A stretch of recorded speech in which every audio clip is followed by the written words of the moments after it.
Hey everybody, come to you guys with another video. It's Paul Wooten here, and Miss Sosh is fixing to join us. Everybody knows as soon as I start talking, here she comes. So let's get that out of the way. I'm not gonna pan down. Let's just give her a couple treats and let her be on her way. Talking about Holy Grails. Probably since I've been doing these videos and doing all this, Miss Sosh is pretty much my Holy Grail.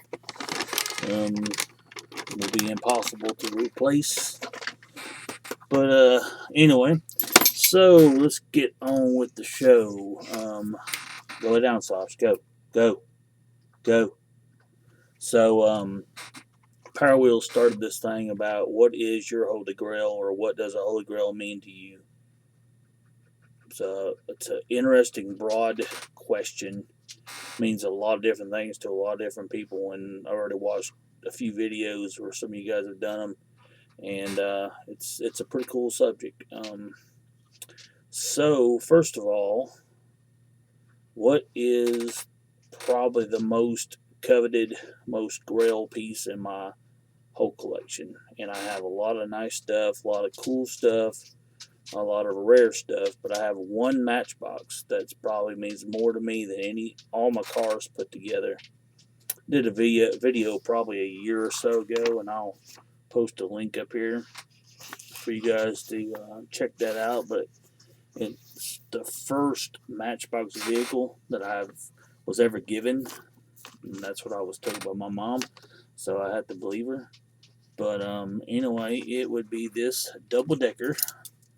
It is a Matchbox Lindsay Daimler bus. It's a double-decker bus.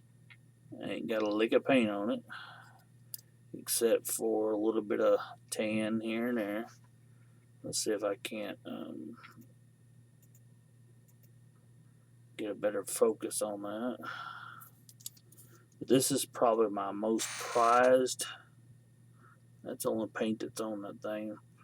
Probably my most prized possession. Probably my grail of all grails. Did have the story on this in the other video, but I'll skip that. But this is what this little thing looked like back in the day.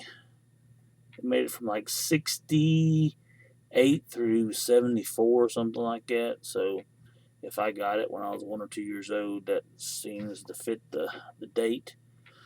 Which is, they're on eBay for 14, 15 bucks, no big deal. Mint. It's not that valuable of a piece, but who has their first?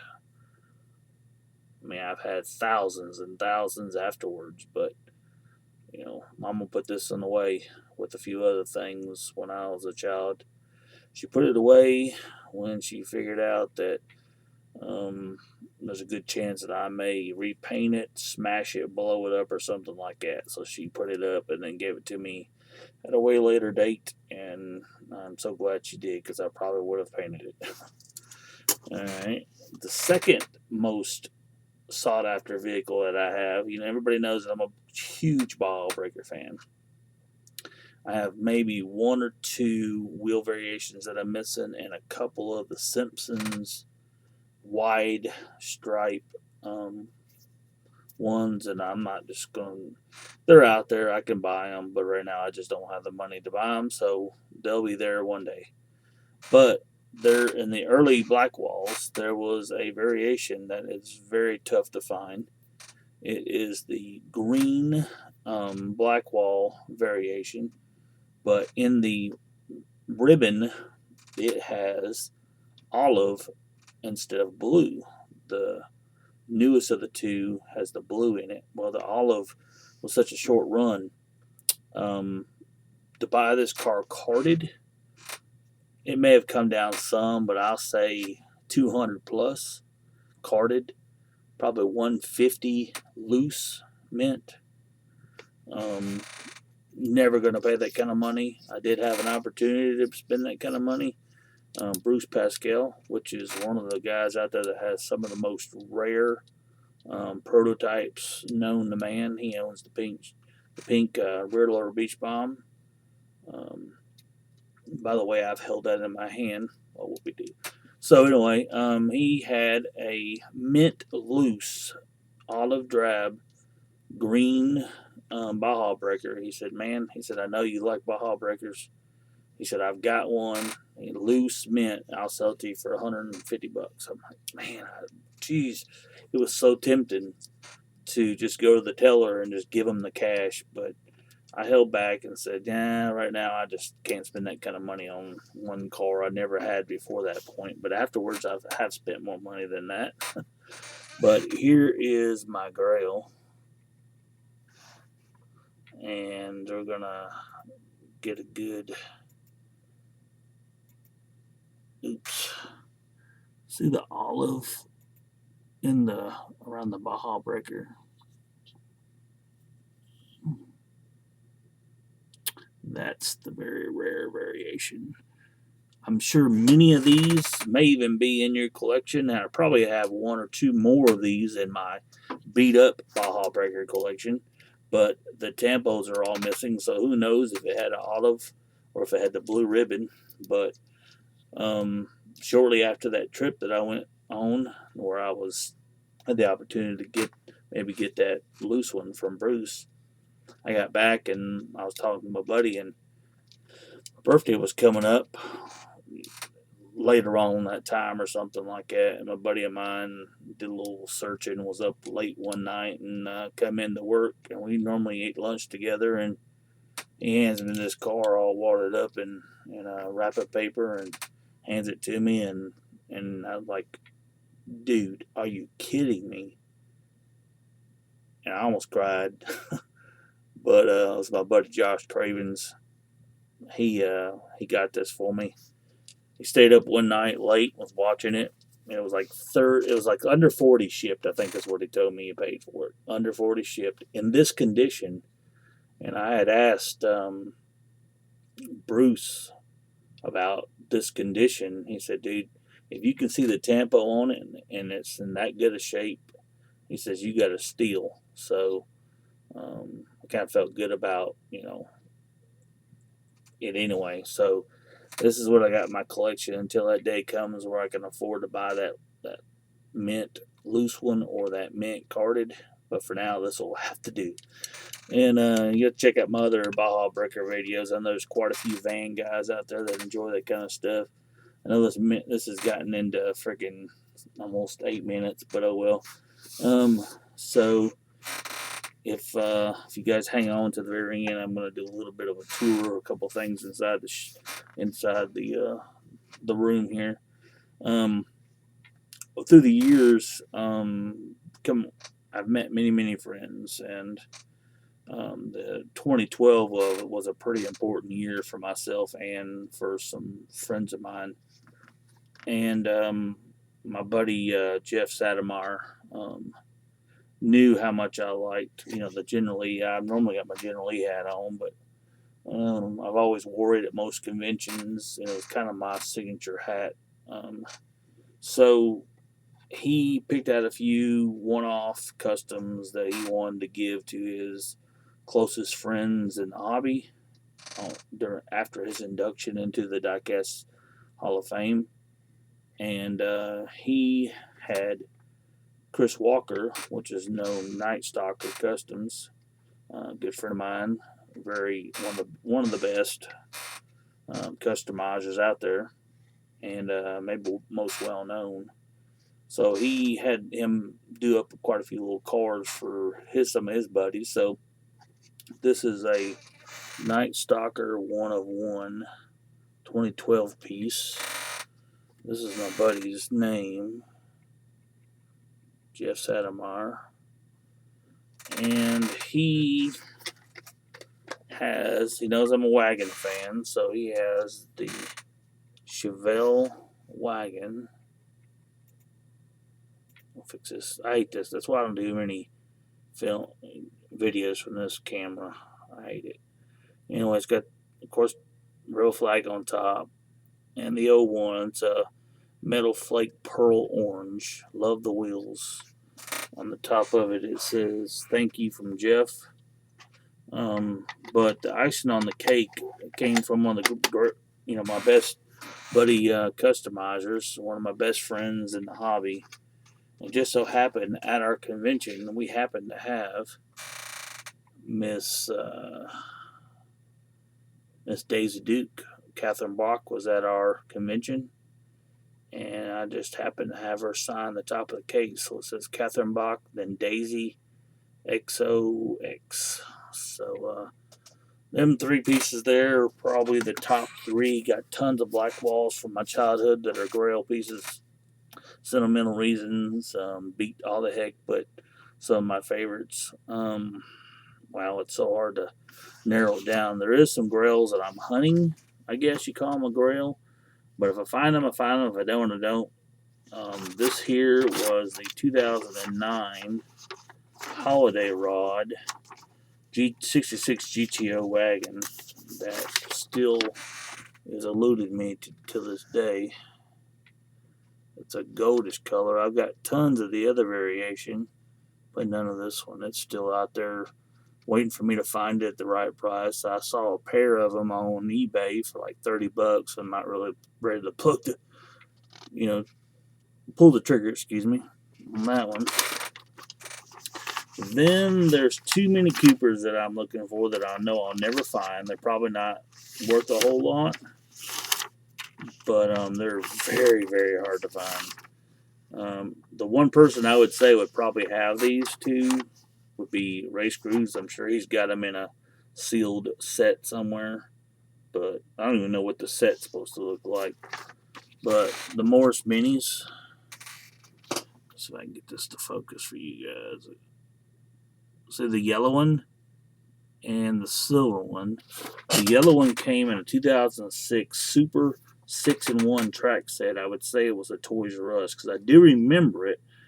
Them having a bunch of sets, but it was like a $50-something set, if I remember right. And then that's the only car that it was in it, and I just didn't buy it. Should have back then, but I wasn't going to spend that kind of money. The second one was in the 2005 playset starter set, but it's the same Mini as that one, but it has white 5-spokes on it. White 5-spokes, but this one has the 10 white spokes. So that's that, and I guess my last one, it's out there. I could probably buy it. I'm just not gonna pull the trigger on it. It'll come along one day. I'll trade somebody something. But it's the Release 3 Premium Ultra Red. It was the last Ultra Red they did in the Release 3 Premium. So eventually I'll hunt those guys down. There's really no other cars that I'm trying to hunt down presently. Just those to finish filling some holes. But for all those that stuck around, I'm gonna take you on a little bit of a tour real quick here. I know some of you guys don't watch my videos on to about 3 minutes or 4 minutes, but that's okay for you guys that waited and waited to the end. You get to see some cool stuff. This here is my van, my new van. Display case. All vans, but except for a few.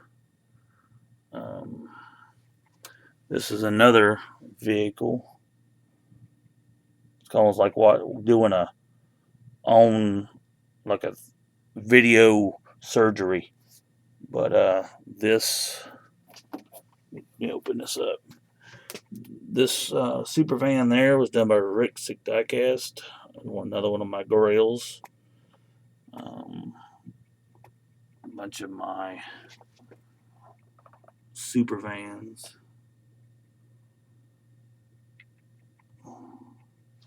Trying to watch the screen, keep this as straight as possible. But